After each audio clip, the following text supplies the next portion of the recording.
Bueno, pues bienvenidos, bienvenidas a todos, a todas. Y bueno, es un placer recibiros aquí en CryptoPlaza. Este es uno de los mayores hubs a nivel mundial que se dedican a la Web3. Aquí encontraréis empresas, eventos y en general actividad relacionada con este sector. Me llamo Alberto Gómez Toribio y soy la introducción a Jesús Pérez, que es el fundador.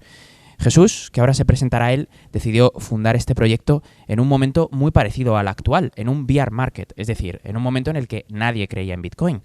Lo cierto es que este camino nos ha llevado por altibajos de todo tipo. Este año, 2022, como muchos podréis saber por televisión y la prensa, ha sido un año terrorífico, pero me gustaría daros una visión diferente sobre qué es lo que hacemos aquí, en este espacio y particularmente en este sector. Os dejo con una introducción de Jesús y después continuamos. Bueno, pues nada, ¿se me oye? Sí. Bienvenidos al espacio. Bueno, la idea realmente, cuando lo fundamos, hace 4 años, fue tener uno de los sitios más, como digamos, con más concentración de gente trabajando en cripto, ¿vale? Especialmente gente de ingenieros. Yo llevo trabajando en temas técnicos mucho tiempo y justo empecé en el 98, que es cuando empezaba Internet. En ese momento tenía la sensación de estar desarrollando, desarrollamos las primeras webs en España aquí. Yo cuando llegó cripto, y yo creo que mucha gente lo comparte conmigo, tenemos esta misma sensación, que estamos construyendo el nuevo Internet. Entonces yo creo que estáis en un momento excelente. En ese momento es como si hubierais sido desarrolladores justo en el 98, justo al principio de Internet. Y la historia de esos momentos, cuando empezamos a desarrollar, lo que se construyó, todas las startups, creo que vamos a estar en un momento muy parecido. Con lo cual creo que estáis en el mejor momento para emprender y creo que además si os formáis en este tipo de cosas, tenemos 4 o 5 años por delante que van a ser realmente interesantes. Entonces, bueno, espero que lo hagáis con que la parte de cripto y de blockchain la cojáis con ganas porque de verdad que va a haber mucho trabajo y he dicho aquí, tenemos equipos de desarrollo haciendo hackathons que os explicará Alberto. O sea que nada, bienvenidos y yo creo que estáis en un excelente momento justo para formaros en este tipo de cosas. Muchas gracias, Jesús. Bueno, pues me gustaría comenzar explicándoos cómo llegué yo a este mundo, porque probablemente muchos de vosotros os podáis sentir identificados. Yo llevo trabajando desarrollando software desde el año 2007. Yo vengo en realidad de La Mancha y en aquel momento pues fundé alguna compañía relacionada con lo que en aquel momento era ofrecer internet gratis vía pues Wi-Fi en las ciudades. Hubo un momento en el que esto fue muy popular y tuve que tomar la decisión de si seguir haciendo aquello, la empresa que había fundado, o venir a Madrid a trabajar. Lo cierto es que comencé trabajando pues, en proyectos relacionados con la digitalización de documentos en Ministerio de Interior, en Tribunal Supremo. Pasé por Sony Entertainment y por último a Telefónica. Y digo por último porque aquí es donde conocí a un grupo de ingenieros que para mí, la verdad, pues suponía todo un reto trabajar con ellos porque venían de compañías como Google, como Amazon y yo, pues oye, yo venía de Ciudad Real. Así que, en fin, la verdad es que me abrumaba todo aquello. Pero lo que tenía claro es que quería seguir trabajando con ellos porque aprendía muchísimo y sobre todo me lo pasaba muy bien. Les admiraba mucho. Así que en un momento dado nosotros trabajábamos en un proyecto que se llama Smart Steps. Hoy sigue existiendo, es uno de los primeros que utiliza pues, los datos de vuestro teléfono móvil para saber si es una buena idea montar pues, cualquier tipo de comercio aquí fuera porque pasan pues, perfiles de entre tal y tal edad o con X poder adquisitivo. Así que era muy interesante y yo quería seguir trabajando con ellos. Año 2012. Acababa de descubrir algo que se llamaba Bitcoin. Por aquel entonces nadie hablaba de esto, pero nadie es nadie, ni siquiera salía en televisión. Así que les dije, oye chicos, ¿por qué no fundamos una compañía que trate de resolver alguno de los problemas que nos encontramos en la industria, en Bitcoin? Industria por aquel entonces era decir demasiado. Y en aquel momento acababa de quebrar el primer gran exchange, Mongox, MTGOX, que de hecho era una compañía que venía de crear una empresa para intercambiar pues, elementos digitales en juegos como el World of Warcraft, hachas, etc. Las siglas de MT eran de Magic and Trading Gox y quebró. Quebró haciendo que Bitcoin pasara de valer $1.200, quien viera esos precios ahora, a poco más de 600. Y dijimos, bueno, es nuestra oportunidad para lanzar un exchange que funcione de forma diferente, donde la gente tenga la posesión de sus criptomonedas y que funcione de forma peer-to-peer. De forma que si quebramos, no haya nada que podamos hacer perder a nuestros usuarios. Bueno, y lo hicimos. Fue todo un reto, la verdad. Pero conseguimos que algunos grandes pues, actores nos apoyasen, entre ellos Bankinter. Fue el primer banco en el mundo que invirtió en una empresa de criptomonedas y lo cierto es que la noticia hizo más ruido en Silicon Valley, donde yo estaba en aquel momento, que aquí en España.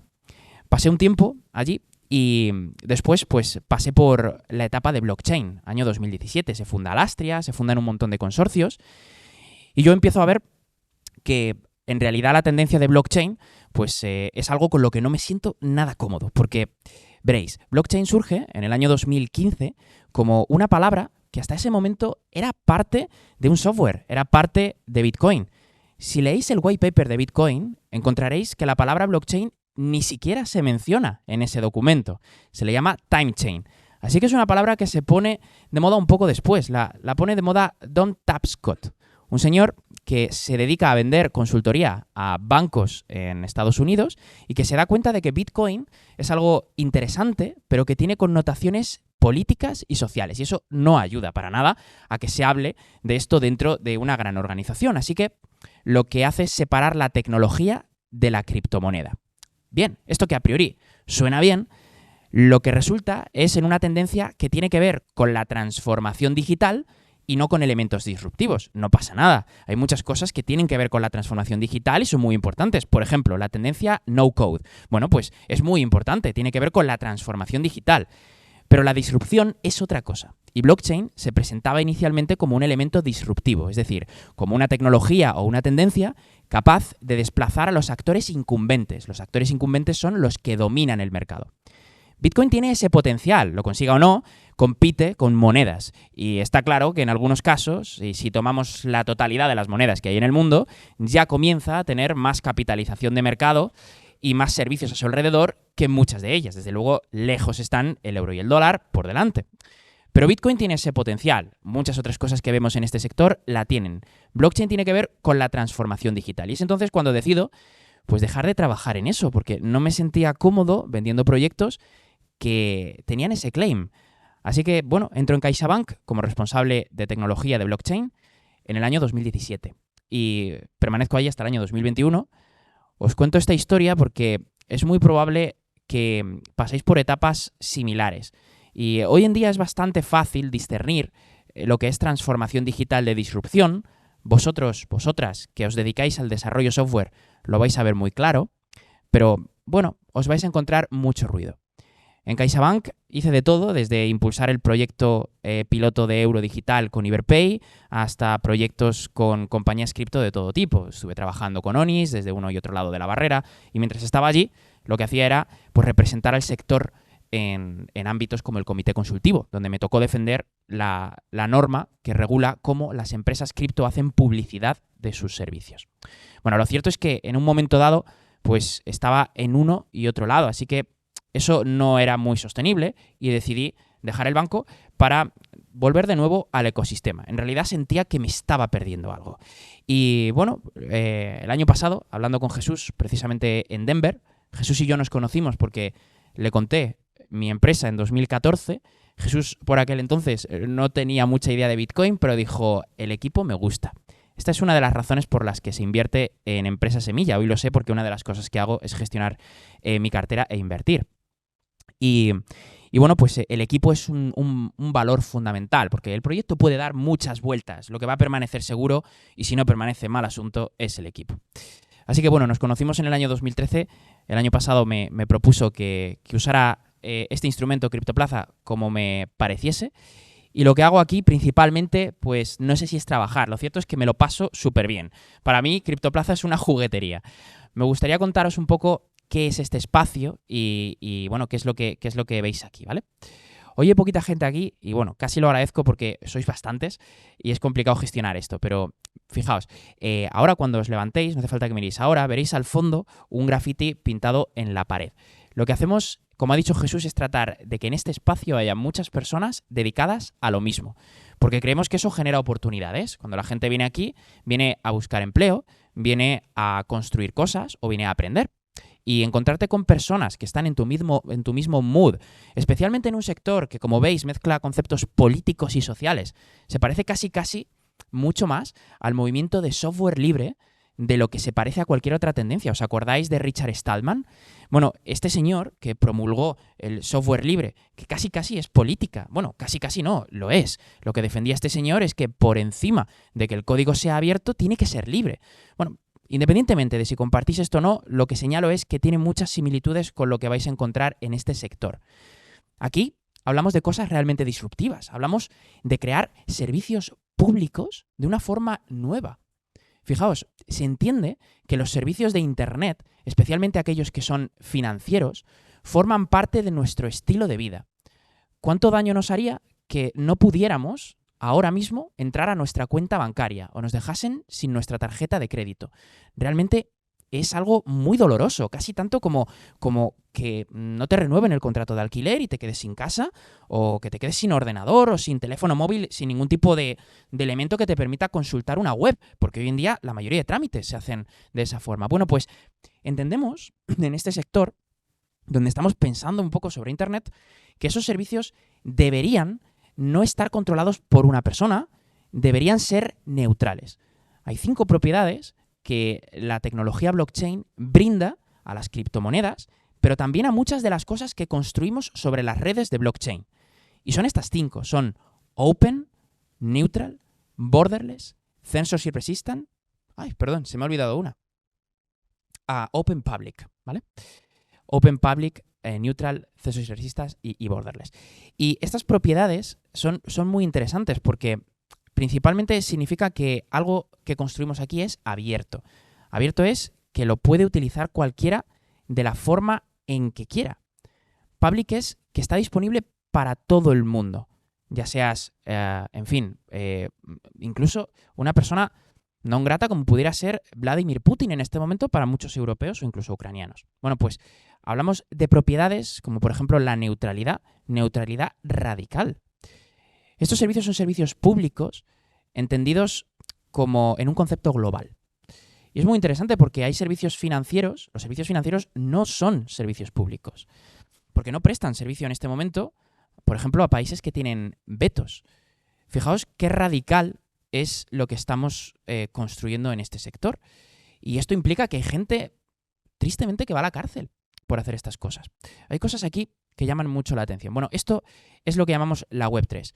Si la Web 1 nos permitía pues, consultar información, y los primeros que sufrieron eso fueron los medios de comunicación, surgieron pronto blogs, que fueron criticados porque estaban compartiendo información por personas que no eran periodistas. Hoy en día hablamos de los creadores de contenido y los respetamos mucho. Ibai ganó hace muy poquito un premio.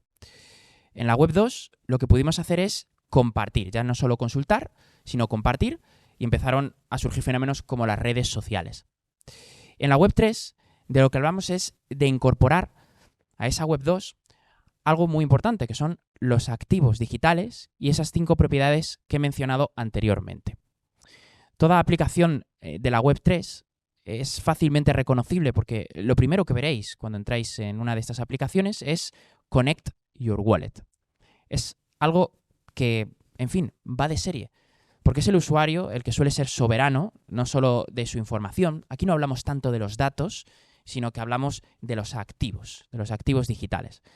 Y fijaros a lo que estamos llegando. Resulta que hay un montón de gente que empieza a usar criptomonedas para pagar, empieza a crear otra serie de activos digitales, como por ejemplo los NFTs, ¿vale? Aquello que veis ahí al fondo es un NFT que tiene asociada una experiencia en la pared, ¿vale? Y bueno, cuando comprabas ese NFT, el autor venía a tu casa, a tu espacio, a donde sea, y te lo pintaba en la pared. Nos pareció tan interesante pues para experimentar en el espacio que ahora pues lo vamos a hacer en las columnas, pero además lo estamos haciendo con IFEMA, con un organizador de eventos. Son nuevas formas de sponsorizar. Eso digamos que no es muy disruptivo, pero claramente los servicios financieros sí que tienen el potencial de serlo. Hoy hay mucha gente que prefiere hacer intercambios en DEX, por ejemplo, en exchanges descentralizados. Bueno, pues esto es lo que es la Web 3. Y fijaros a dónde hemos llegado. La gente representa con estos elementos pues ítems dentro de los videojuegos. Se ha convertido ya casi en un estándar para nuevos videojuegos, representar los logros que vas teniendo mediante NFTs, los activos, si es que hay algún tipo de incentivo mediante criptomonedas. Y han surgido nuevas redes sociales. En las redes sociales de primera generación, digamos Blogger, lo que podías hacer era compartir con el mundo lo que pensabas, que no es poco, ¿eh? Después empezamos a poder poner en Facebook si teníamos novia o no, que es un salto importante. Y después pues empezamos a consumir contenido de una forma más escueta y surgieron Twitter y en última instancia formatos como TikTok. Bien, pues en las redes sociales que nos estamos encontrando ahora, lo que nos encontramos es la capacidad no solo de compartir si tienes novia o no, las fotos del fin de semana pasado, si vas a celebrar un evento o por supuesto un artículo de opinión porque te apetece expresarte, sino que vas a poder compartir lo que tienes en tu cuenta bancaria y lo que tienes a medio camino en tu carrito de la compra de Amazon. Y diréis, bueno, es demasiado. Bueno, en fin, solo hay que echar un vistazo a Instagram para darnos cuenta de que nunca es demasiado, ¿no? Hay gente que publica una foto de absolutamente cada cosa que come y lo llamamos foodie sin más. Cuando algo empieza a hacerse popular, le ponemos nombre a la tendencia. Esto que os cuento, por ejemplo, tiene que ver con las redes sociales Web3. Farcaster y Lens son dos de los máximos exponentes. Nosotros hemos creado aquí pues Farcaster Spain y una de las cosas que hacemos es trabajar estrechamente con protocolos. Los protocolos son pues grupos de personas que han construido un servicio que tiene esas propiedades que he mencionado anteriormente, que no es una empresa, sino que está gobernado por un nuevo tipo de organización. Alucinante la cantidad de cosas que encontramos en este sector. Hablo de las DAO, las organizaciones descentralizadas. Este tipo de fenómeno hace que la gente se pueda coordinar en Internet para poner dinero en una bolsa común y usar ese dinero de forma en la que ellos quieran, votando porque tienen una serie de tokens y bueno, pues nos hemos dado cuenta de que cuando se quema la provincia de Corrientes en Argentina, el primero en poner dinero sobre el terreno no es una ONG, es una DAO. Cuando vemos los mayores proyectos del mundo en términos de valoración, pero ya no solo eso, sino de dinero en caja, que eso es algo que no hemos visto en las empresas de la Web 2. Tenían mucha deuda, recibían muchísimo dinero, crecían muchísimo, pero no facturaban tanto, ¿vale? Ese dicho famoso de un bar en Silicon Valley, lleno total, no consume nadie, éxito. Bueno, pues este sector es diferente. Y bueno, pues estas empresas están gobernadas por DAOs. Es algo muy interesante porque las DAO son una nueva forma de organización social que sirve para coordinarnos, para poner recursos, crear un proyecto y para ser mucho más inclusivos. Las DAOs por defecto son globales. Aquí mucha gente trabaja en DAOs, mucha gente llega a CryptoPlaza y acaba trabajando para una DAO. Ahora os voy a enseñar, pues yo trabajo para alguna.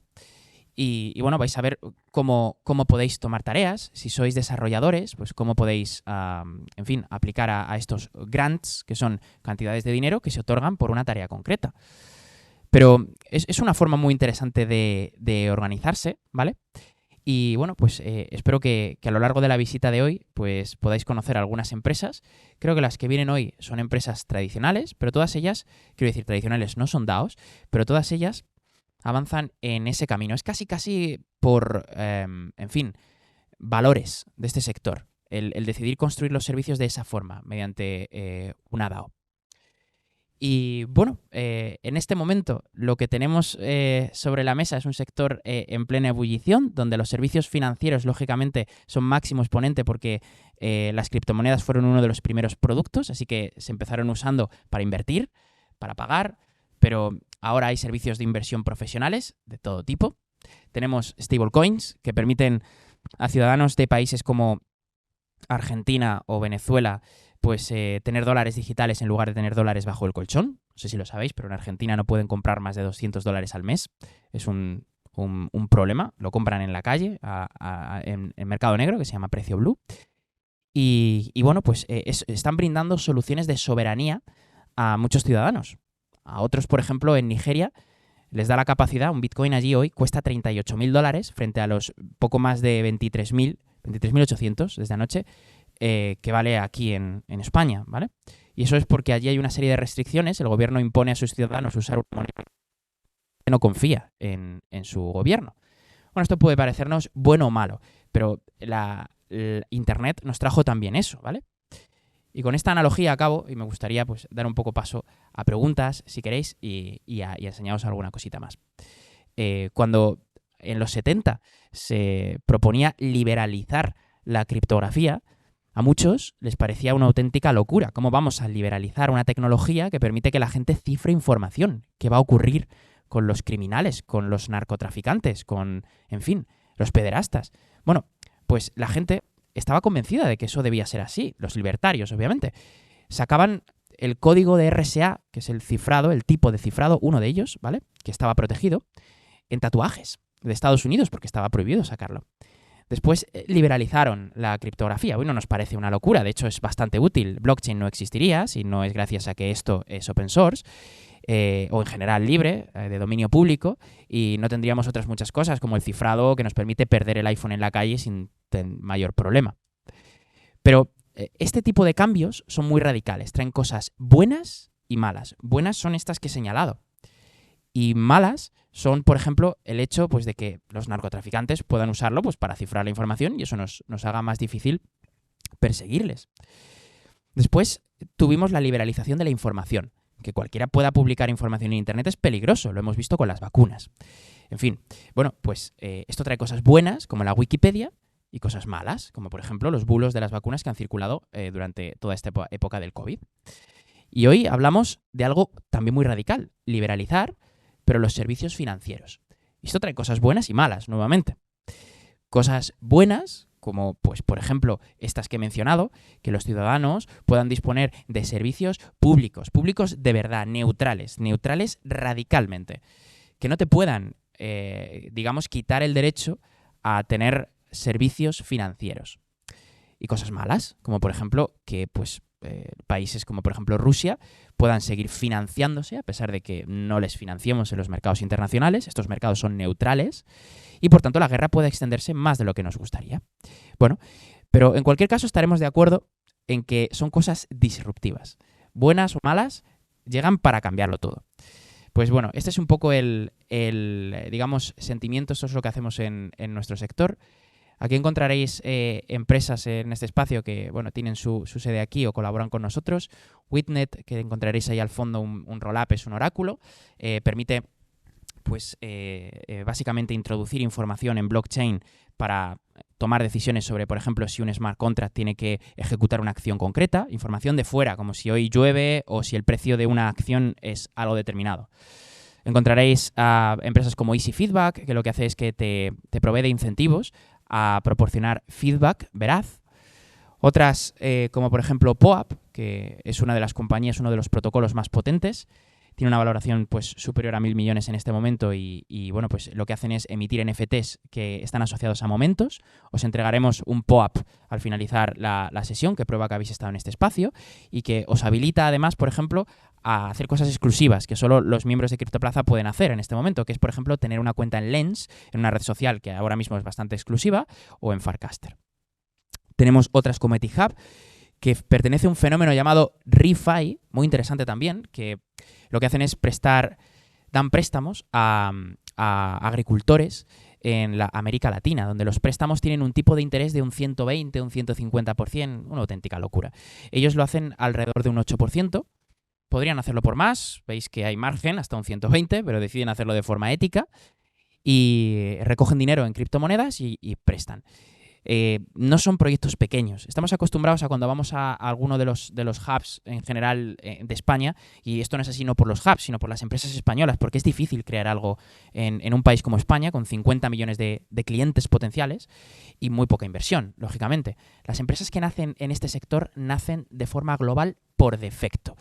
Eso hace que estas empresas sean muchas de ellas unicornios y no hayan nacido en Silicon Valley. Es la primera vez en la historia que estamos viendo que los unicornios ya no nacen en Silicon Valley. Y eso es porque, de entrada, las empresas ya no nacen. ¿Por qué nacen más unicornios en Silicon Valley que en España? ¿Nos lo hemos preguntado? ¿Es que aquí somos más tontos o qué?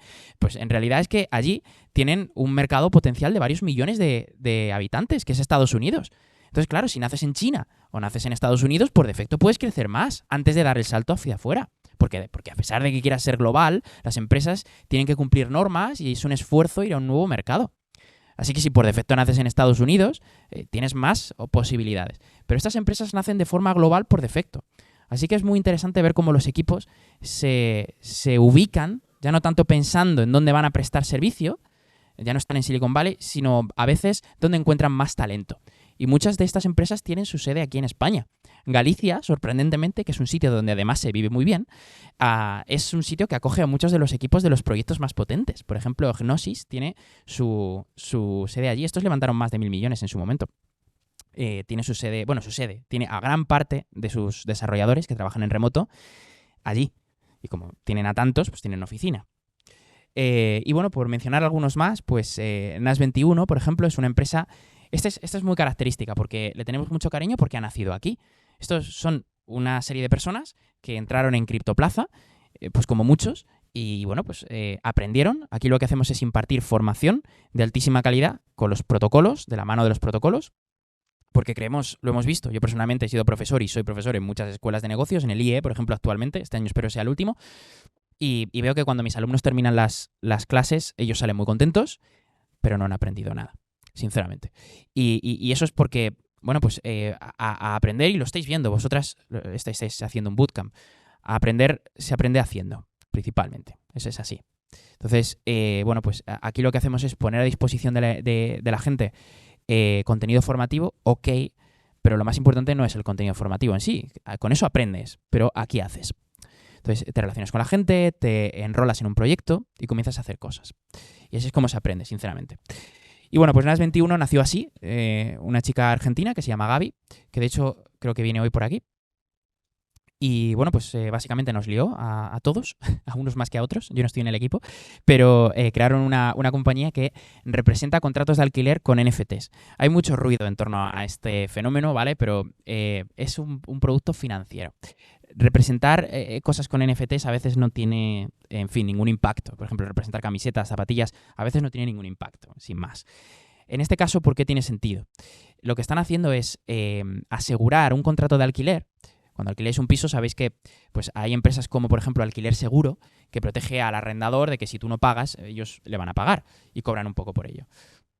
Ellos trabajan con otra empresa que se llama Finaer, y Finaer hace lo mismo. Los alquileres están asegurados. Así que una vez están asegurados y sabes que ese contrato va a pagar mes a mes, sí o sí, porque no es que lo pague el inquilino, es que está asegurado, pues lo que puedes hacer es representarlo con un NFT, pero no porque mole representarlo con un NFT, sino porque lo vas a llevar a un mercado donde la gente va a adelantarte lo que el inquilino va a pagar en un año. Te adelantan la renta de un año, tú como arrendador vas a cobrar mes a mes, pero ¿y si quieres cobrar pues todo lo que te va a pagar el inquilino este año porque quieres hacer una reforma o porque quieres invertir en comprar otro inmueble? En fin, por un montón de cosas. Los bancos normalmente no hacen esto, o si lo hacen, los tipos de interés no son muy atractivos. Bueno, lo que hacen estas plataformas es permitir que la gente preste a otra gente. Es peer-to-peer. Cuando representas eso con un NFT, lo haces simplemente porque queremos asignar la titularidad de eso a una persona u otra. La renta pasa a transformarse, lo hacen ellos, en USDCs, que es una criptomoneda estable, y se paga, ¿vale? ¿Por qué ocurre esto? ¿Por qué lo hacen así? Porque en realidad hay fricción, como veis, en pasar dinero fiat, dinero euros, dólares, a criptomonedas para meterte en este entorno. Bueno, es así porque nos pueda parecer raro o no, hay muchos más inversores en el ámbito cripto, es decir, es más fácil captar capital aquí que en el ámbito tradicional. Hay más gente, la gente que tiene criptomonedas habitualmente es gente que invierte, las tiene para invertir. Así que, en fin, adelantar renta a cambio de una rentabilidad de un 2%, un 3%, no es ningún disparate para ellos, es algo que les interesa y a ti tú buscarás liquidez. Bueno, pues con esto vamos a empezar a ver alguna cosita que me gustaría enseñaros, ¿vale? De qué es Criptoplaza y cómo podéis empezar en este ecosistema, ¿vale? Pero bueno, pues estas empresas básicamente lo que hacen es conectar a gente, ¿vale? ¿Alguna duda hasta aquí? Vamos a tratar de que sea una conversación más que un monólogo.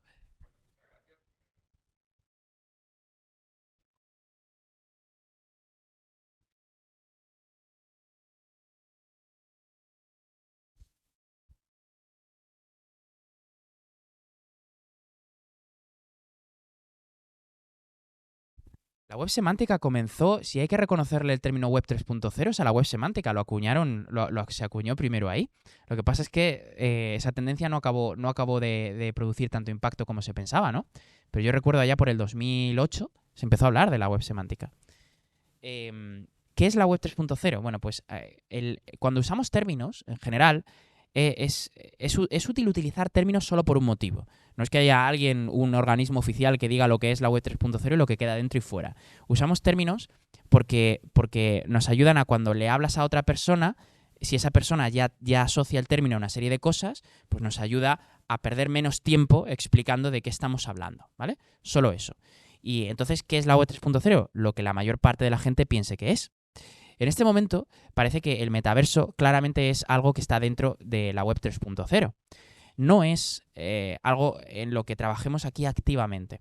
Yo tengo una opinión particular sobre esto, ¿vale? Pero es una opinión particular, que a lo mejor es algo cualificada, pero es particular. Y es que el metaverso surge cuando hay un par de empresas que haciendo algo que ya venían haciendo las empresas desde que existe la posibilidad de crear tokens. Una de las cosas que hacemos aquí es trabajar con una escuela de tokens que se llama Token Engineering. Si queréis certificaros en esta disciplina, que comprende matemáticas y comprende economía, ¿vale? Además de tecnología.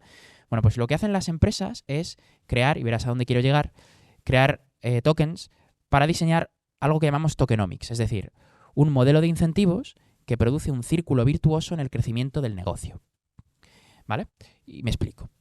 Cuando se crea Axie Infinity, que es un videojuego muy popular, se representan los activos y tienen su propia moneda, no porque mole más representarlos así, sino porque se genera una economía alrededor del juego y se diseñan los incentivos de una forma muy precisa, utilizando una disciplina que se llama teoría de juegos, para que la gente en general consuma más y el juego crezca.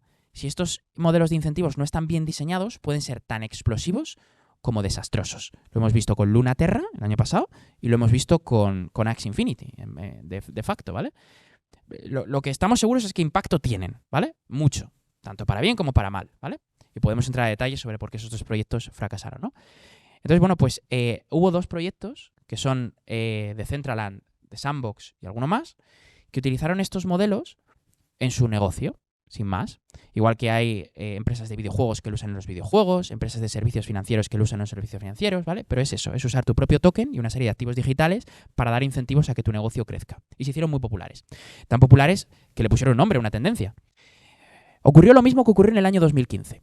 Cuando Don Tapscott separó la tecnología de la criptomoneda y se nos vendió de alguna forma que blockchain era disruptivo cuando no lo es, eso no significa que no sea importante, con el metaverso se trata de separar ahora, o se trata de separar lo que son las criptomonedas, que es en mi opinión lo que ha producido. O sea, si hay que explicar el fenómeno de por qué Sandbox ha crecido como ha crecido, no es porque sea divertido, me apuraría a decir, o porque sea 3D, o porque tiene un token. Ese es el motivo por el que ha crecido tanto, porque la gente ha invertido un montón en él y ha tenido un modelo de incentivos. Es el modelo de incentivos lo que ha hecho diferente a esas dos compañías, no lo que hacían en sí, ¿vale? Y bueno, pues lo que ha ocurrido es que se trata de separar nuevamente pues lo que es la tecnología, o en este caso la realidad virtual, aumentada y extendida, que eso es lo que muchos ahora consideran que es el metaverso, del producido el impacto o del caso de uso principal de eso, que son los tokenomics aplicados a eso. Pero entonces, bueno, pues se separan esas dos cosas y ocurre lo mismo, se nos presenta como algo disruptivo. Bueno, mi opinión en eso es que los metaversos en general se presentan como una tendencia que consiste en llevar a entornos virtuales experiencias o dinámicas que actualmente tienen lugar en entornos físicos, ¿sí? Entonces, claro, mi opinión sobre esto es que los metaversos, los que han tenido éxito, son porque tienen este modelo de incentivos y en segunda instancia porque son divertidos, es decir, porque son un videojuego. Creo que lo enmarcaría en el ámbito de los videojuegos, no en el ámbito de trasladar experiencias, y eso no significa que los videojuegos, pero si analizamos eso, analicémoslo en términos de videojuego. ¿Los videojuegos de realidad virtual, aumentada y extendida van a tener su espacio? Sí, seguro. Mi opinión es que sí. Bien, ¿van a desplazar al resto de videojuegos? Mi opinión es que no. ¿Van a tener su espacio? Sí. ¿Va a ser grande? Sí. ¿Va a ser el mayoritario? No lo sé. No lo sé. Yo me atrevo a pensar que el nuevo Modern Warfare o algunos de los van a seguir teniendo mucho impacto y los juegos de estrategia tipo Diablo, van a seguir teniendo mucho impacto. Entonces, pues ahí es una tendencia. Creo que el error no es tanto centrarse en eso, decir si tiene sentido o no, creo que lo tiene. El error es pensar que es disruptivo o que tiene un impacto mayor, se nos presenta como que tiene un impacto mayor que el que realmente tiene. Creo que esa es la misconception, pero bueno.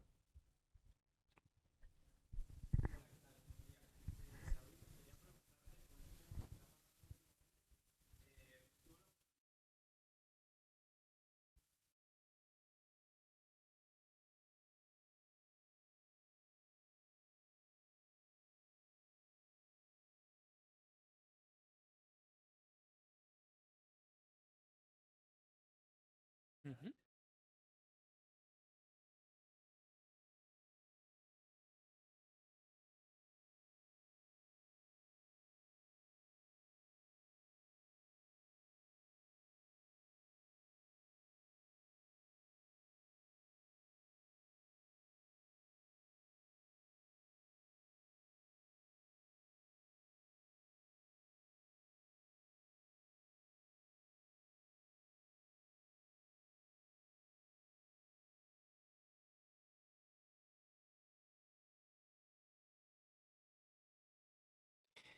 Sin duda, los juegos que tienen NFTs, estamos viendo que claramente van a crecer más que los videojuegos tradicionales. Podemos llegar a esta conclusión después de ver el impacto. También que muchos de ellos se van a dar un piñazo de AUPA, pero que van a crecer, van a ser muy explosivos. Ese fenómeno tan explosivo no lo hemos visto con los videojuegos tradicionales. Axie Infinity ha sido una locura. Había gente trabajando para Axie Infinity. Quiero decir, alrededor, en las guilds. Yo creo que si bien esto pues va a producir suficiente impacto para crear un sector con mucha relevancia, los videojuegos tradicionales hay muchos que van a seguir existiendo y que tienen su impacto sin activos digitales. Porque hoy en día tenemos 420 millones de usuarios a nivel mundial que usan criptomonedas. Este año pasado, que ha sido terrorífico, ha crecido un 40%. O sea, se acelera el crecimiento incluso en un año en el que ha quebrado Terra, ha quebrado FTX, en fin, ¿qué os voy a contar? O sea que me hace pensar que esos videojuegos van a tener un espacio. ¿Que van a desplazar completamente a los tradicionales? No, si ni siquiera los periódicos han desaparecido. ¿Me explico? Pero tienen su público. Pero sí que creo que van a ser algo, digamos, con mucho impacto. Ahora, yo creo que muchos videojuegos van a decidir no implementarlo. Pero por una sencilla razón. El público al que se dirigen, quizás, tras un estudio, se den cuenta de que no están interesados en eso. Oye, que tener criptomonedas es difícil, que no es fácil. O sea, al final tienes que estar familiarizado con una serie de cosas. Y hay gente que no sabe usar Twitch, no sabe pillar gemas, regalar gemas o en Twitch o consumir canales o no se habitúa. Y hay público para eso. Facebook tiene ahora una población más envejecida, pero sigue teniendo miles de millones de usuarios. O sea que yo creo que no todos los juegos lo van a implementar. Sería fantástico que a los que nos gusta esa dinámica, que muchos de nuestros videojuegos favoritos incorporasen esas dinámicas. Sí. Si hay suficiente gente como nosotros que piensa así, eso se hará, probablemente. Pero eso no significa que vaya a pasar con todos, ¿eh? ¿Cuántos de vosotros estáis aquí porque tenéis curiosidad, porque queréis trabajar en blockchain o desarrollar código en este sector? Unos cuantos. ¿Y cuántos de vosotros sabéis cómo hacerlo o habéis tenido una primera experiencia? Muy bien. Cuéntanos cuál ha sido tu experiencia. ¿Has tenido alguna experiencia trabajando en alguna compañía? Lo has hecho por tu cuenta.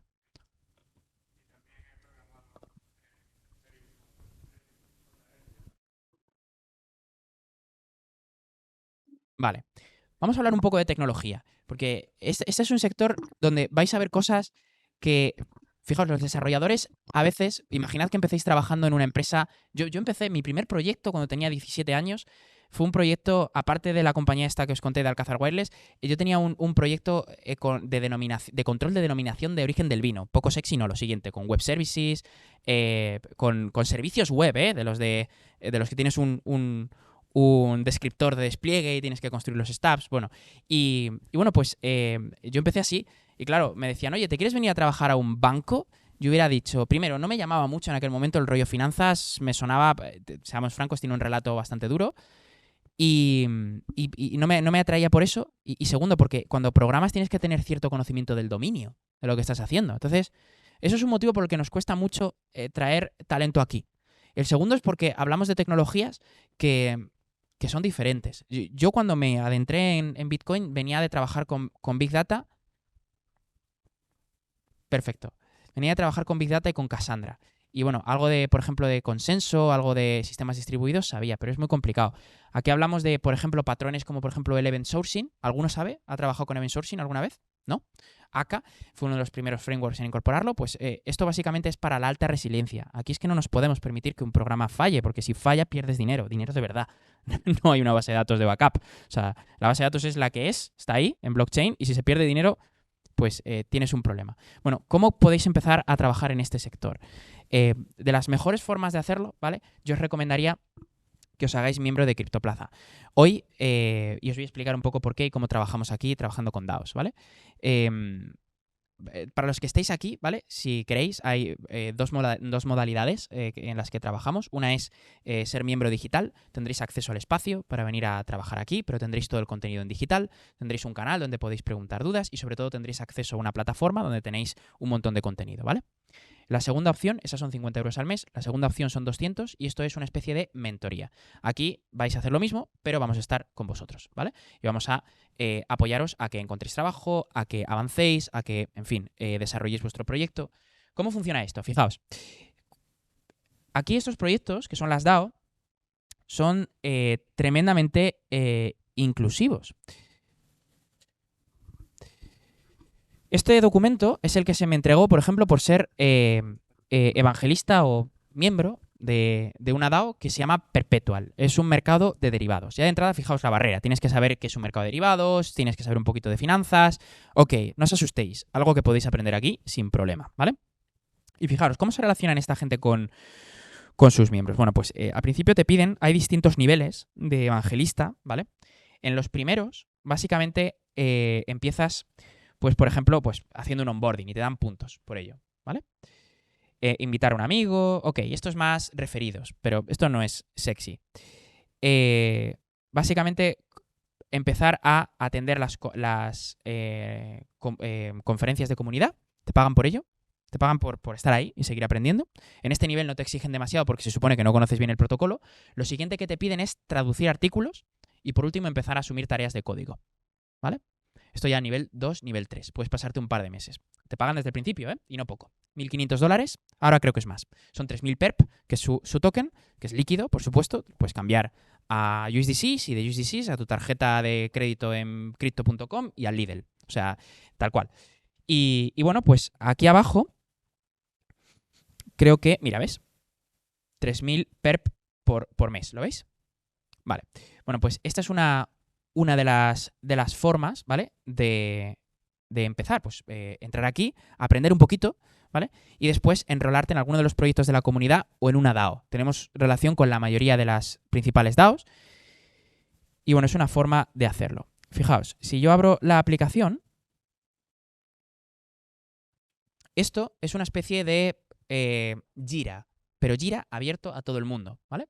Aquí lo que haces es que tomas tareas de una DAO, ¿vale? Estos son del hackathon, pero no de participar en un hackathon, sino de organizarlo, ¿vale? O sea, y vas, esta es la de Perpetual, aquí a la izquierda, no sé si lo veis, donde pone aquí los espacios, como en Discord, y bueno, pues aquí tengo las tareas, ¿vale? Y yo puedo coger la que quiera, ¿vale? Pero bueno, si me voy aquí, vamos a ver todas las tareas. Vamos a ver y cuánto pagan por ellas, ¿vale? Bounties. Bueno, pues algunas son de $100, no se tardan en hacer mucho, lo veis ahí, ¿verdad? Otras pagan en su propio token, ¿vale? Que a veces son más de $100. Ah, no, pone $50 en Bico, ¿vale? Bueno, algunas son de pues 200, $1.000, $4.000, hay aquí alguna, ¿vale? En fin. Por supuesto en activos que son líquidos, quiero decir. Te pagan en esto y lo puedes transformar en lo que quieras, ¿vale?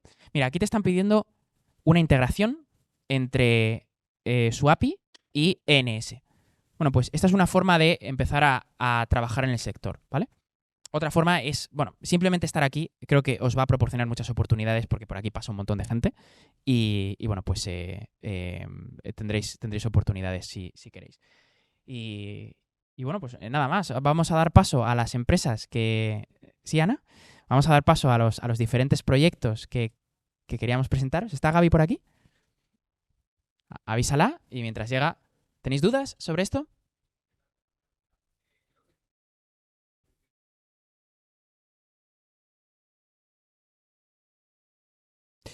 Es muy interesante. Mira, yo estoy en un proyecto ahora, os voy a dar un elevator pitch, ¿vale? Y con esto ya, que hablo mucho, me callo y doy paso al resto. Pero fijaos, estamos trabajando en un proyecto de coordinación social para resolver el cambio climático. Y la historia es la siguiente. En los años 80, resulta que un señor que se llama George W. Bush, padre, ¿vale? Tuvo que resolver el problema de la lluvia ácida en los Estados Unidos. Esto es que las empresas emitían SO2, dióxido de azufre, y cuando eso se mezcla con agua, se convierte en ácido sulfúrico. Muy malo. Bueno, pues lo que hizo fue un sistema de cap and trading. Utilizó las finanzas para resolver ese problema. Cap, porque determinó un máximo de emisiones de SO2 que se podían realizar por todas las empresas en Estados Unidos. Trading, porque esos derechos se podían intercambiar entre las empresas. Si a mí me sobran porque emito menos SO2, se lo puedo vender a otra y esa empresa me va a pagar porque yo soy más eficiente. Si voy reduciendo año a año el cap, pues resuelvo el problema. Esto se trató de llevar a nivel global para resolver el problema del CO2. En el 97 se firmó el protocolo de Kioto. Bien, ya fue un gran fallo porque China no estaba ahí. China es un gran actor. En el 2015 se firma el protocolo de París, el Acuerdo de París, y cambian la forma de medir los créditos de carbono a otro mecanismo. Y en ese momento, India y Brasil, que estaban en el primer acuerdo, dicen, oye, es que este nuevo método no nos gusta porque entonces nuestros árboles, nuestros bosques, que yo tengo una selva aquí, que esto contaba antes y ahora no cuenta. Me salgo del modelo. Estamos fracasando en eso. ¿Por qué no tratamos de entender que el cambio climático es un problema de teoría de juegos, es un problema de coordinación global y tratamos de coordinar en lugar de a países, en lugar de a empresas? ¿Por qué no coordinamos a personas? Porque en realidad, si hubiera un país, el problema es que no hay un país mundial. Estados Unidos lo pudo resolver porque actuaba sobre sus empresas. Pero no hay un país mundial. Lo que sí hay es una DAO global. Y este tema, el de coordinar a la gente a nivel global para tomar decisiones tan trascendentes como esto, poner dinero para destinarlo a la creación de biodiversidad, por ejemplo, que es lo que se hace en ese proyecto, o, en fin, tomar decisiones. En realidad es algo parecido a un foro de Davos de nueva generación. Se creó hace muy poquito un foro alternativo al foro de Davos que se llamaba DAOvoz, donde había DAOs. Las DAOs son, si son competencia dura de algún tipo de organización social, es de las fundaciones y las asociaciones, pero de las empresas también. De las empresas también. Y esto, lógicamente, tiene que ver con en parte con la democracia. Se está avanzando mucho aquí, te podría contar mucho sobre esto. Pero fíjate que estamos evolucionando no a ser lo más inclusivos posible en la democracia, sino a reducir la participación, porque nos hemos dado cuenta de que aquí quien gana es quien lo hace mejor. Y una empresa que es tremendamente inclusiva, permitiendo que todos tomen decisiones, y otra que solo permite que tomen decisiones aquellos que conocen más del protocolo, esa lo hace mejor. Así que, si hemos avanzado de la democracia de los griegos, que era muy diferente a lo que tenemos en España hoy en día, a la democracia representativa, a lo mejor ha sido por algo. Y en las DAO estamos recorriendo el mismo camino, solo que en 4 años. Pero es muy interesante lo que está pasando aquí.